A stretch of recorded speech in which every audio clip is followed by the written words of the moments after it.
Thank you, Mr. President. I ask unanimous consent that the quorum call be vitiated. Objection. Thank you, Mr. President. Mr. President, our nation is in the midst of a presidential election in which the American people are currently deciding who will be our next commander-in-chief. In my home state of North Carolina, many voters have already submitted their absentee ballots, and early voting will begin soon. This election year is especially important. In addition to electing our next president, the American people will have an opportunity to have their say in who should be our next Supreme Court justice. This is a rare opportunity to let people determine the composition of the highest court in the land, an institution that dramatically affects the lives of all of us. While the stakes weren't as high in 2014 as they are today, the voice of the American people was still heard loud and clear nonetheless. In 2014, the American people sent a message about their displeasure for the president's disregard for our nation's systems of checks and balances. The American people sent a message about their opposition to the president's misuse of executive orders, bypassing the will of the Congress. And the American people sent a message by electing a new Senate majority. Perhaps the memo the nation sent to the president in 2014 is the reason the minority leadership is now attempting to deny the American people's full voice from being heard in this election.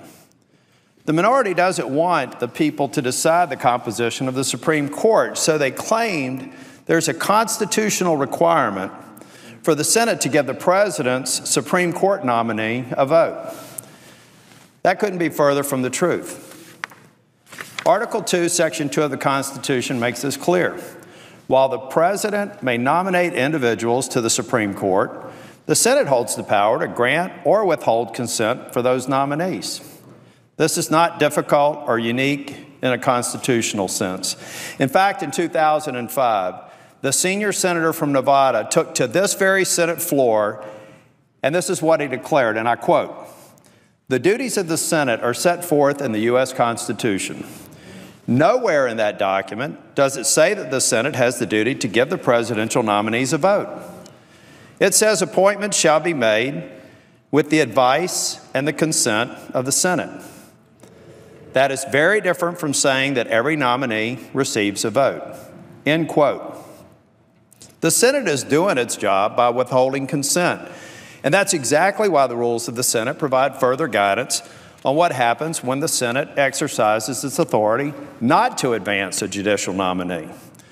Senate Rule 31 states nominations neither confirmed nor rejected during the session at which they are made shall not be acted upon by any succeeding session without being again made to the Senate by the President. The Constitution states, and the Senate rules anticipate, that the Senate can exercise its clear authority to withhold consent on any nominee offered by the President. It's not a novel concept that the Supreme Court vacancy should not be filled during the election year. We can look back to 1992, back before these pages were even born, probably, when the Senate Judiciary Committee, then Chairman Joe Biden, eloquently explained the need for the Supreme Court vacancy during a presidential election cycle, and that it should be addressed after the American people had their say in the election.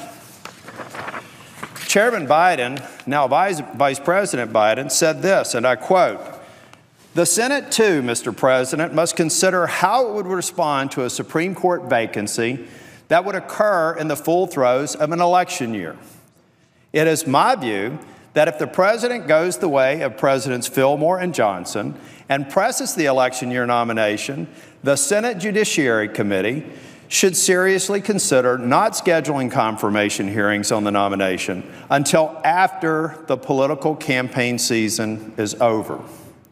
He went on to say, and I sadly predict, Mr. President, that this is going to be one of the bitterest, dirtiest presidential campaigns we'll have seen in modern times.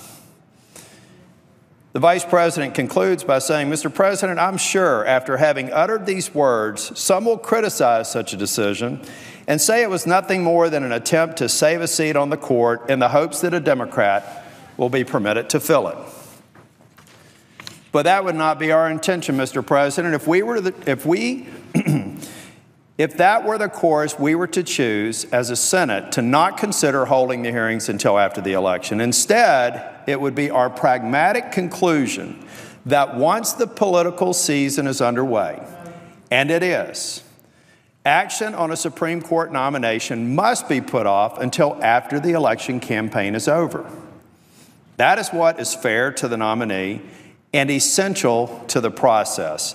Otherwise, it seems to me, Mr. President, we will be in deep trouble as an institution, end quote.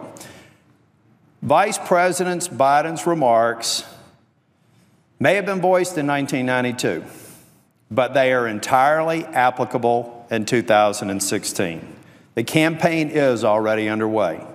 It is essential to the institution of the Senate and to the very health of our republic not to launch our nation into a partisan, divisive confirmation battle during the very same time the American people are casting ballots to elect our next president.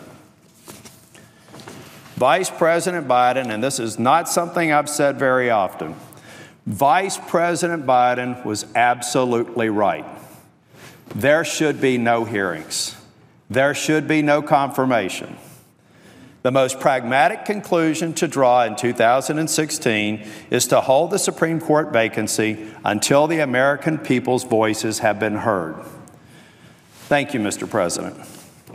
And I suggest the absence of a quorum. And the clerk should call the roll.